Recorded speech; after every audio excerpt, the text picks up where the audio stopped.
pahayag ng Pangulo kasi napakalaman nito eh. Dito ako na-struck sa panghuli ng mga linya.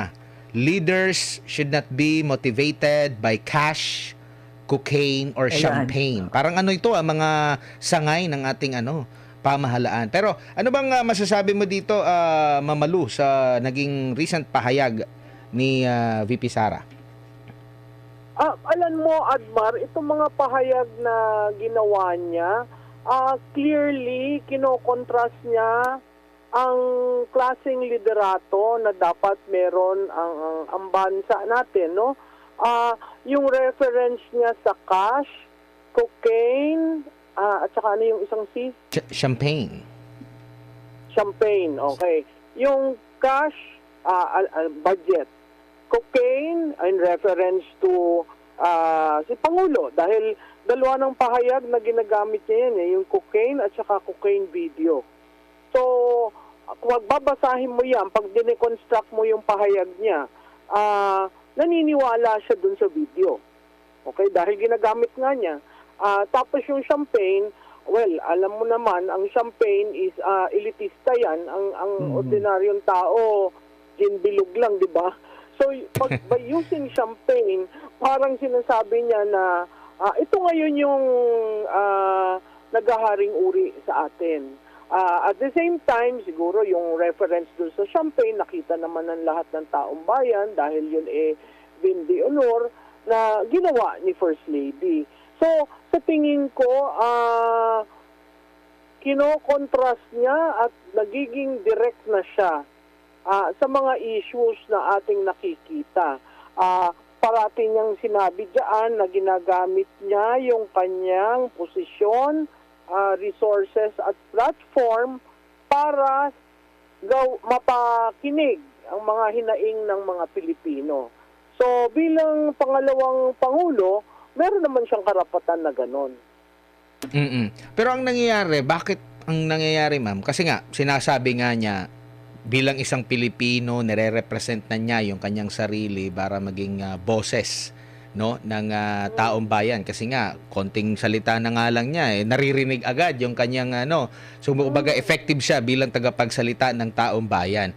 Pero nangyayari ngayon, imbis na yung mensahe, yung pagtuunan ng pansin, lalo na ng national government, ang pinupuna, yung mismong nagdala ng mensahe. Natural lang yun kasi hindi nila gusto siya eh. Hindi gusto si Vice Presidente. Makikita mo naman kaagad ang reaksyon ng mga kongresista, whether sa House or Senate, may reaction kaagad. So makikita mo na pagiging tagapagsalita ng hinaing ng tao, very effective siya doon. Kasi may reaction eh. Hindi lang yung reaction na maayos pero reaksyon na pambabastos. Na doon makikita mo yung lakas ng isang Duterte na immediately nakukuha mo yung reaksyon ng mga ito na hindi nagmumuni-muni, hindi nag-iisip, hindi tinitingnan saan ba tayo nagkamali. Pero para lamang kumbaga sa game ng dama, maalis mo yung advantage. Clearly, kitang-kita natin whether isang salita ang bitawan ng ating pangalawang Pangulo o isang pahayag na linalabas niya, makikita mo kaagad yung political establishment nagugulat at hindi magkaintindihan paano ba magre-react. At immediately, naandun sila to defend yung Pangulo. Tama naman yung sinabi niya, kung ikaw'y natatamaan, sumasagot. Kung ikaw ay natatamaan, nagbubulong-bulong, at ano bang gagawin natin sa kanya? Wala ko kayong magagawa sa Vice Pangulo dahil may mandato ho yan. At tama lang naman na gamitin niya ang kanyang posisyon para iparinig sa buong taong bayan na ito yung nararamdaman niya ngayon. Pero ang ano din dito, ma'am, ito bang mga ginagawa nila nakakatulong sa kanila? Itong imbes na yung mensahe, yung pagtuunan ng pansin kasi legit naman talaga yung concern ng taong bayan. Pati na rin nga itong mga retired generals nagbigay na rin ng kanilang mga pahayag ukol dito pagkadismaya, 'di ba? Lalo na sa usapin ng korupsyon. Um, Kaya ba sila pumipitik sa pangalawang pangulo kasi natatamaan sila? Oo, definitely, Admar. Tamang-tama. Kumbaga sa kwan parang hinampas mo yung pit ng mga yan at hindi magkaintindihan kung anong gagawin, no? Mga yung sulat ng generals ng Davao sa nangyayari sa Davao, yung reklamo ng mga generals tungkol sa corruption, hindi nila sinasagot. Pero pag binatawan ni pangalawang ni Vice Presidente yang ganyang issues, nagre-react sila. Hindi sila nagre-react na nasa wastong isip na sinasabi, oo nga, ano ba ang gagawin natin dito? Pero nagre-react sila politically. Meaning, hindi sila magpapatalo pagdating sa politika. Makaisa ka, susundin at susundin ka namin at sasabihin namin mali ang ginagawa mo. So makikita mo, hindi constructive naman si Vice Presidente. Di ba inisa-isa niya yung health, yung baha, yung peace and order. Constructive yun. Bakit hindi sila pumukol ng solusyon na constructive? Sila ang nasa poder eh. Tama. Nasa kanila ang budget, nasa kanila ang human resources, di ba? Kaya magtataka ka, bakit ganun ang sagot? At ang sa lahat ng ayaw ko, yung sabihin na bakit mo binabato ang Pangulo? Abay, sandali lamang, tayo ba'y royalty?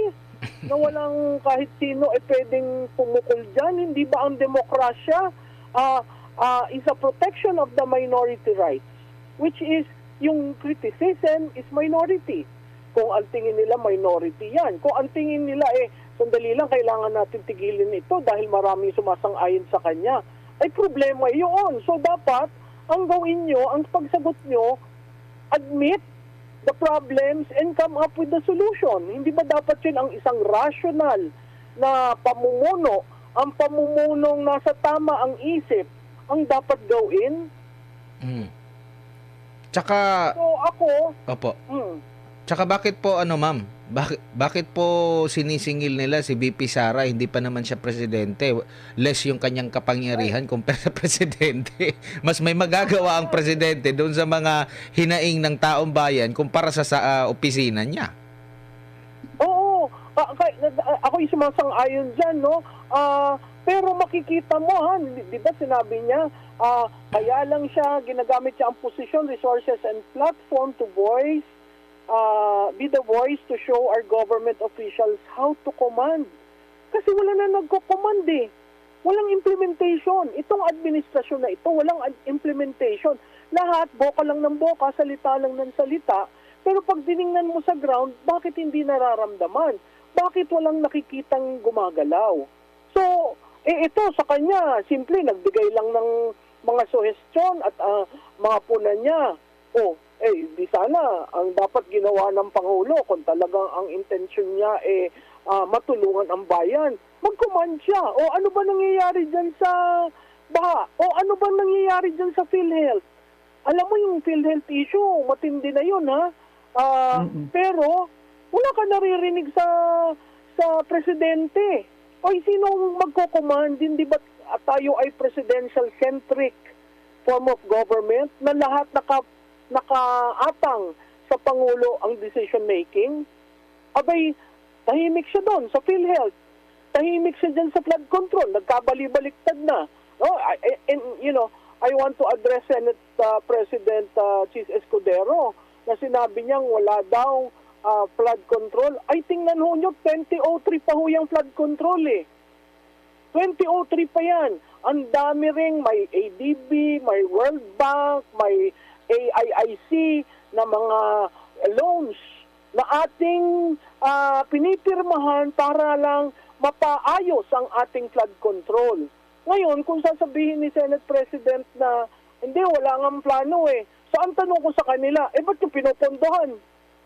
Di ba? Ba't pinopondohan sa GAA kung walang plano? Ano yan? Drawing lang? So, alam mo, itong mga ganito, nabudol na tayo. Huwag ho tayo magpabudol. At yun nga yung magandang nagagawa ng SMNI kasi na-explain sa taong bayan. Hindi tayo nag-criticize, pero sinasabi natin, sandali lang ho, hindi ba ho dapat ganito? Diba, iba yung criticize mo directly at iba rin yung sinasabi mong baka humali ang interpretasyon nyo ng data. Katulad ng police to population ratio. 1:500. Kaya ba natin yun? That's a question of population ng Pilipino at budget requirement ng PNP. Ngayon, kung kunyari, ang OBP, humingi ng budget para sa PNP, tapos, hindi naman napunta sa security. Isandali lang, kaya ka nga humingi para sigurado yung mga naka-assign sa iyo ay mabigyan ng karapatang benepisyo. Hindi ba yun questionable? Wala bang right ang Vice Pangulo na magtanong? Mhm. And ang ano dito, nalilihis yung mga issue ngayon, ma'am. Kasi kumbaga, imbis na pagtuunan ng pansin yung mga nabanggit ni VP Sara na hinaing ng taong bayan, minsan ang naririnig natin na mga balita ngayon hindi na doon hindi na napupukol doon Dito na sa West Philippine Sea, dito na naman sa mga Duterte, yung nagsalita, Babanatan, sa KOJC, kay Pastor Kibuloy, at iba pa, wala na tayong, kumbaga, wala nang tumutugon. Sabi mo nga, wala na yatang kumukumpas at nagko-command ngayon. Na mas marami yung tagapagsalita. Oo. Alam mo, Admar, ang isang tama ka dyan pag tiningnan mo ang timeline, tuwi na lang may issue sa ekonomiya, may issue dahil sa bagyo, may issue dahil sa peace and order. Hindi ba ang default WPS, SMNI, KOJC? Yun ang default Kaya pag tinitingnan mo sa survey o kaya kahit sa social media listening tool, makikita mo yung hit, yung galit ng tao lumalabas dahil imbis na kino-confront yung problema, dinadivert sa iba. And that has been the communication plan that they have been executing. Kunyari yung si Binibining Binag. May sinagot na sila doon? Wala. Di ba wala?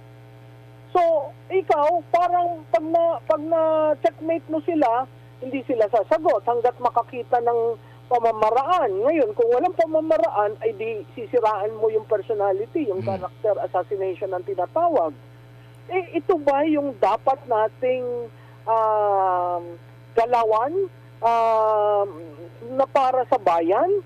May problema Ang dami po. Kunyari, ang NCR nasa state of calamity, di ba?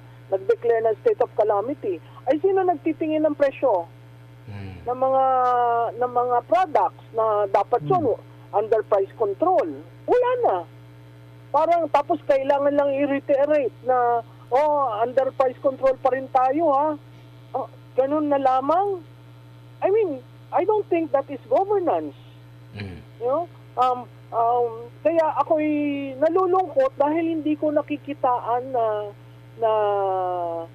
dun sa mga basic problems ng hunger, food, inflation, wala namang ginagawa Opo, si Ma'am Pilita. Nila, ayuda. Opo, si partner Pilita po, mga katanungan po niya.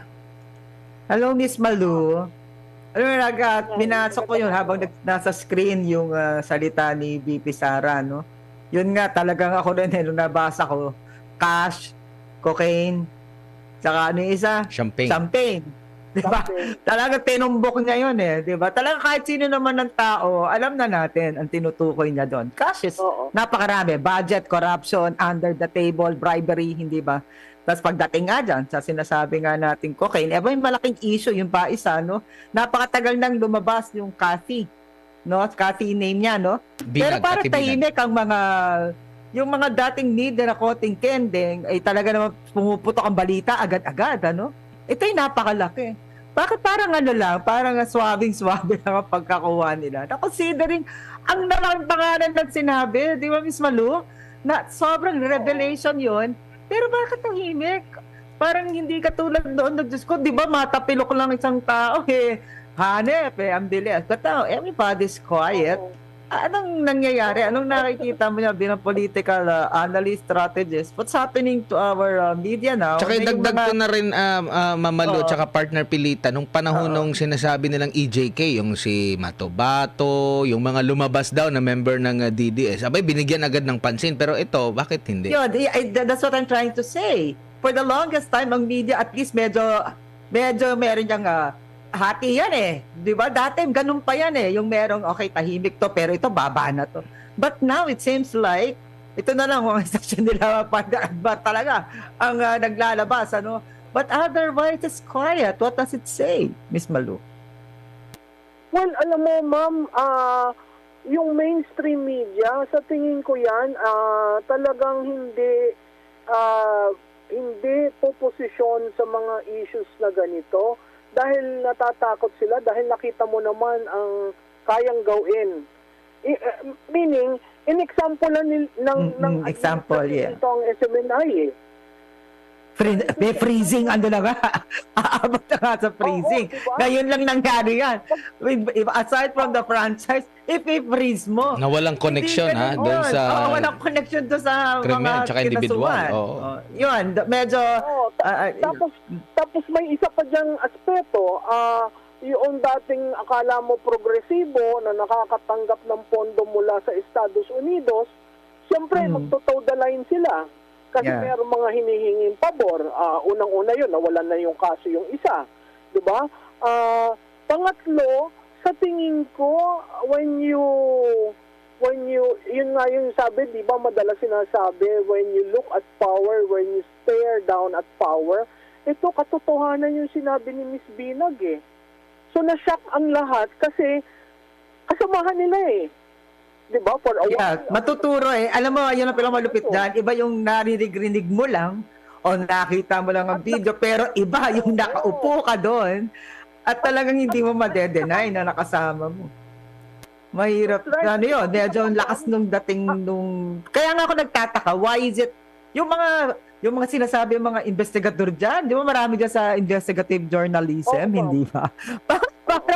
Parang wala nang walang humuhukay. Samantalang before, konting bagay, hukayan yan. Pati nga love life ng mga politicians before, hinuhukay kahit na personal, ano. And then second, ito pa, hindi ba rin concerning na, kasi yung sinabi ni VP Sara, is regarding nga yung sa baha. Hindi ba? Bakit mas malakas pa ang ingay na naglabasan yung mga ibang nasa posisyon ngayon to parang tirahin yung mensahe ni VP Sara kaysa nung panahon na lumubog ang napakaraming syudad na meron tayo dapat na flood control na tinatawag pero parang wala namang masyadong nagalit tungkol doon ano nangyari, bakit tayo binabaha, walang ganong reaksyon. Pero itong nagsalita si VP Sara, abay mas galit sila na nagsalita regarding that. Alam mo, ang isa pa ma'am dyan sa bahang yan, hindi sila magagalit kasi sila ang parte ng problema eh. Kunyari na lang dun sa NCR, pag kinumbine mo yung NCR budget at saka yung DPWH budget para sa flood control, hindi mo naman pwede ang sisi na sa executive lang eh. Ang sisi nandun rin sa mga miyembro. Alam nila yan kung bakit bumaha, kung bakit yung 5,500 na claim ng Pangulo ay hindi pala totoo. Diba? Kaya nga isang manna from heaven. Hindi natin gustong magkaroon ng typhoon, pero pinakita ng Karina. Oy, ano yan? I mean, the timing. Kaya nga sabi ko, may Diyos talaga. Kasi the timing was, pero mo namang immediately after mong i-claim na 5,500 have been completed, tapos nagpalakpakan yung mga legislators. O ngayon, anong hinihingi nila? I-increase daw pa ang budget. Seriously. Diba? Kailan Mhm. titigil yan? Yung sinasabi kasing corruption, dapat yun, pag tinuro ng legislative, yung isang kamay nakaturo sa kanila eh. Hindi lang naman. Kaya pala, that makes sense. Kaya sila tahimik, ano? Kasi doon nangyari yun, di ba? Dapat maraming politicians yan, maraming mga nasa position dyan na yung usual nila ginagawa before. Pag may nangyari, imbestiga ka agad. Tapos mga ganyan. Pero ngayon, medyo there's silence in the air nung time na yon. Mas umingay pa ngayon nung nagsalita na, no, si VP Sara. Oo. So makikita mo, parang lightning rod si Vice Presidente. Magsalita siya on any given issue, whether one word, as in designated survivor or House of Cards, or yung mahaba na 4 na pahina, makikita mo yung reaction ng tao. Hindi sila nagsusuda. Saka di ba sinabi niya, Miss Malua, correct me if I'm wrong, pero pagkaintindi ko, sa sinabi niya ay meron ng pag-aaral, yung pag-usapan natin sa Davao, pag-aaral na ginawa nila ng plano kung papaano. Kasi ang pagpaplano ng ganyan, siguro dapat malaman din ang mga tao. Hindi yan konting panahon lang ang kailangan. Inaaral talaga yan kung papaano. So years yan. Ano? Kahit sa Amerika, ganun eh. Ngayon, sinasabi lang niya is, ilang taon na, bakit bawat year walang nire-release for that? Parang yun yung sinasabi niya dun sa pag pinag-usapan mo naman yung Davao. Pero ang dating ng sagot ng mga tao is like yung iba, babanatan sa bakit hindi nyo ginawa? Pinag-uusapan nga, yung master plan nga yung master plan ngayon na hanggang ngayon ay walang budget sa administrasyon ito. So parang may twisting din yung pagtira. 'Di ba? Oo. Kasi iba yung sinasabi niya eh. Alam mo ma'am, ang isa pang nakakapanglumo sa broadsheets today, may sinasabi 450 projects. NEDA ang nagsasalita. 45. Yeah, that's true. 45 projects daw. Mismo. 45, yung inalis yung counterpart fund. Inalis yung counterpart fund ang inalis para magkaroon ng unprogram. Na si unprogram naman walang budget, kaya kinuha si PhilHealth. Kita mo maling desisyon. Budget yan Maling that is the really yun ang concerning parang naano lang na itong mga tong pinag-uusapan tungkol sa pera ng bansa, na lahat tayo pag pinag-usapan ng pera ng bansa, bawat individual ng Pilipino ay involved dyan. Pero parang hindi iyon ang nasasagot na issue. Yun yung hinahanap ng mga tao. Sagutin nyo naman. O ano nangyari? Bakit nga ba pinapasa dyan? O tapos yung mga reasoning din, di ba na binibigay? Minsan yung mga reasons na ganyan kasi, pag narinig ng mga tao na hindi naman talaga may kaalamanan sa mga bagay-bagay, talagang parang feeling mo good, parang excuse agad yun. Hindi ba? Parang nasa na yung mga bagay, yung malaliman ba na explanation, bakit nangyari yan? Bakit nyo kinukuha yung budget? Anong nangyari? Bakit kailangan gastusin? Kasi may mga tao, mismo magulat ka, nagsasabi, buti nga hindi ginastos. Hindi ba parang nakakagulat yung mga ganong reaksyon. Buti nga tinipid. Alam mo, di ba? Nagdududa rin ako ngayon. Dati pag nag-file ka ng kaso sa Supreme Court, nakikita mo ang mainstream media nagsusulat. Ngayon, may nagsusulat. Wala, tahimik Ilang kaso na ang na-file sa Supreme Court. Kaya ako, ang panawagan ko rin sa Supreme Court, kasi nag-file si Senator Coco dun sa GAA 2024. Sana naman, bilisan nila ang kilos. Nag-file ang mga doktor tungkol dyan sa PhilHealth. Sana naman, bilisan nila ang pagkilos, hindi yung kikilos sila. Tapos na yung, wala na yung... After the fact. I mean, katulad ng ginawa nila sa DAP at PDAP. Immediately yun, sa kalagitnaan ng desisyon ng budget Kaya nag-advance lahat. So, dapat yung sistema ng gobyerno natin, kumikilos lahat yung 3 branches. At talaga nagpapaka-accountable, transparent sa taong bayan. Kasi, alam mo, ang paulit-ulit lang. Kaya nga ako natutuwa at marami ng tao marunong tumingin ng budget. Paulit-ulit yan every year. So, pero kung meron ka lang grupo na tinitingnan at least yung 18 cabinet positions, ay talaga makikita mo ang dumi ng budget. At Nagre-resign na nga yung mga ibang ahensya. DTI na resign. O kaya nga on punto yung sinabi niya, Prof. Malu, na cash, dapat hindi ma-motivate sa cash, cocaine, and champagne. Pero merong nagsalita itong si Presidente Ferdinand Marcos dahil sabi niya, kasi pag good news, talagang nangunguna siya sa magsasalita. Yung paglago daw ng ekonomiya sa 6.3% talagang buong ipinagmalaki. Pero kung tatanungin mo naman yung taong bayan, same as useless pa rin kasi mataas yung presyo ng mga bilihin. May naririnig tayo, yung mga oligarko, yun lang yung kumikita talaga. Pero itong 6.3%, Mamalu, kung ikukumpara sa panahon ni PRRD after ng pandemya, di hamak na mas mataas pa rin kasi noong tumama ang pandemya, 2020, bumagsak talaga tayo sa 16.9 yung ating economic growth.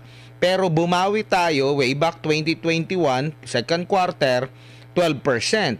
After nun, naglalaro na lang sa 7, tapos 7.9, 8.1, 7.5, 7.7, 7.1, at bumaba sa pwesto si Pangulong Rodrigo Duterte. Nasa 7.1 tayo.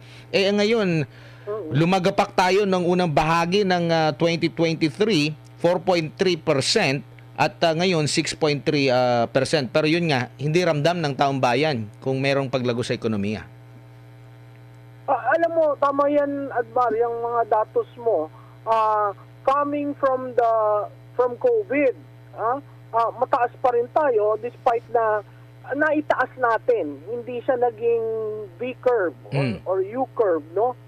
Naitaas natin. Pero dito ako nanggugulat dahil naitaas nga after the COVID. So ang ini-expect natin, naka-recover na dahil 2 taon na no? Tama. Ang nakikita kong problema dito, they trump their chest on that growth na macroeconomics yan.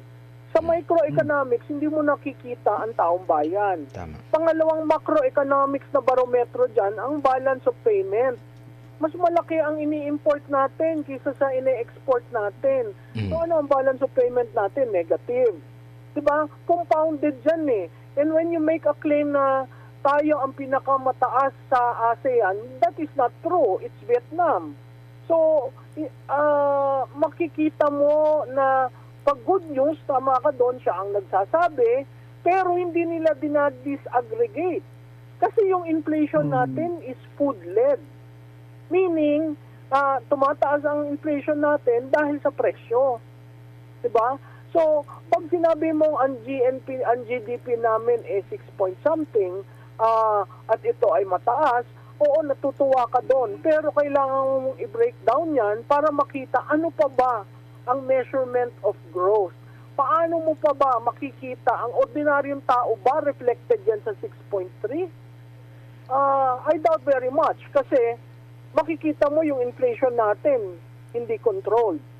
Papasok ka ang Bangko Sentral para i-control yan, i-map ang excess sa liquidity sa market. So, medyo natutuwa ako dahil naandun yung trajectory, pero mas matutuwa ka dapat kung ang ordinaryong tao nakakabili ng bigas.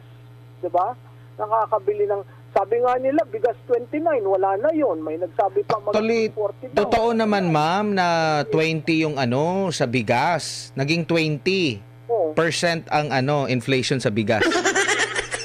Ngayon, naging 20. Based sa last na ng PSA, 20% ang inflation ngayon ng bigas. At least, nakuha yung 20. Pero ma'am, Diba? siguro bilang panghuli na lang, muli, paalala natin sa taong bayan, na sa dami ng issue na nakaka-relate yung 100 milyon. Kasi minsan, ang napapanood natin, parang hindi kumbaga hindi para sa 100 milyon mahigit na populasyon natin sa bansa ang pinagtutuunan ng pansin. Pag merong mga ganito, biglang lilitaw na naman yung issue doon sa Pogo. Meron na namang nakitang mga kakonsyaba di umano. Kumaga ganyan. Pag merong mga ganitong issue. In fact, si ano din pala ha, si Congressman Rodante Marcoleta nanawagan na rin ng hair follicle test no sa Pangulo. Pero sa kabuuan nito, ma'am, Pero teka, maisingit ko lang sige. ha. Kasi meron yung sa statement ni VP Sara, kasi yun ang umingay. Ano, Mm. ano bang masama doon sa sinabi niyang the Filipinos deserve better? Bakit medyo...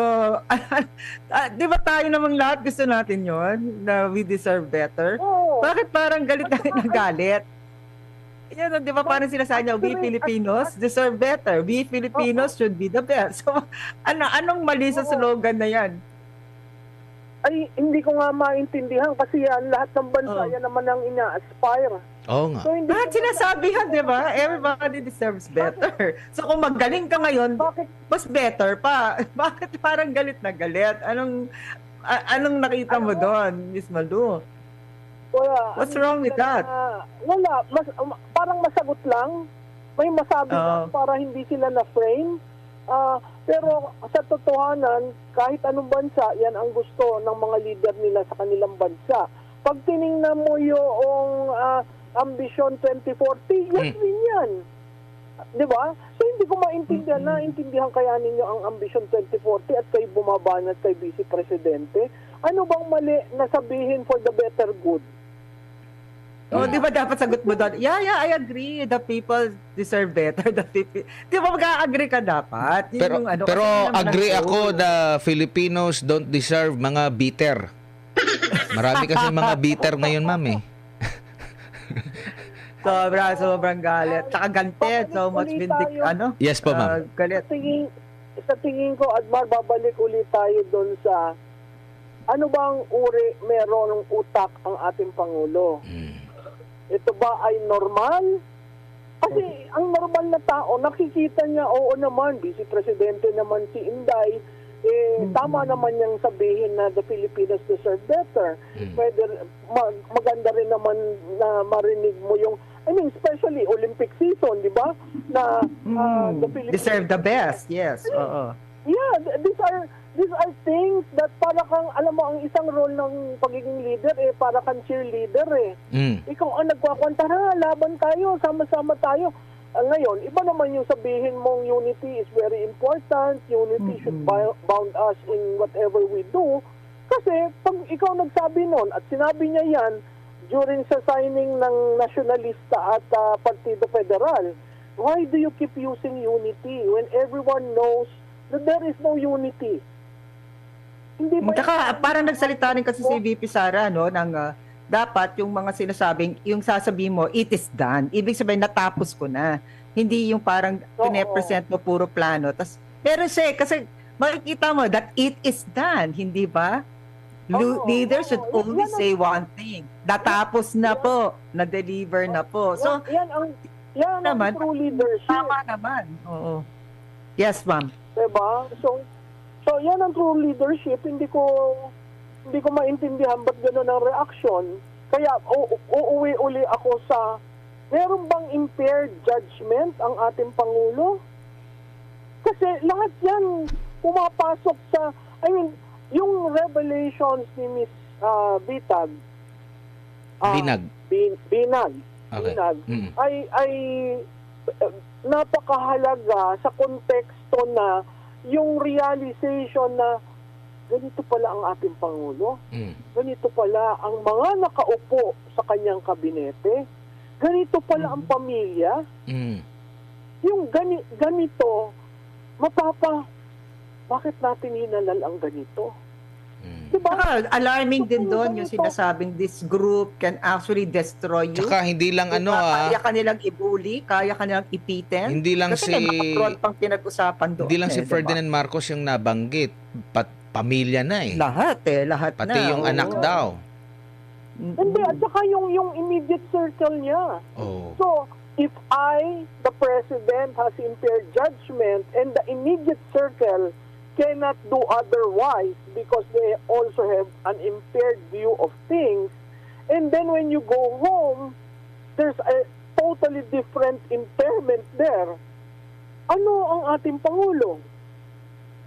Hindi ba? Mapapaisip ka sa gabi na sawan-sawa ka na dito na ang gusto mo lamang maayos na kinabukasan, tapos mamumroblema ka, it will dawn upon you, may role ako sa pagboto dito sa taong ito.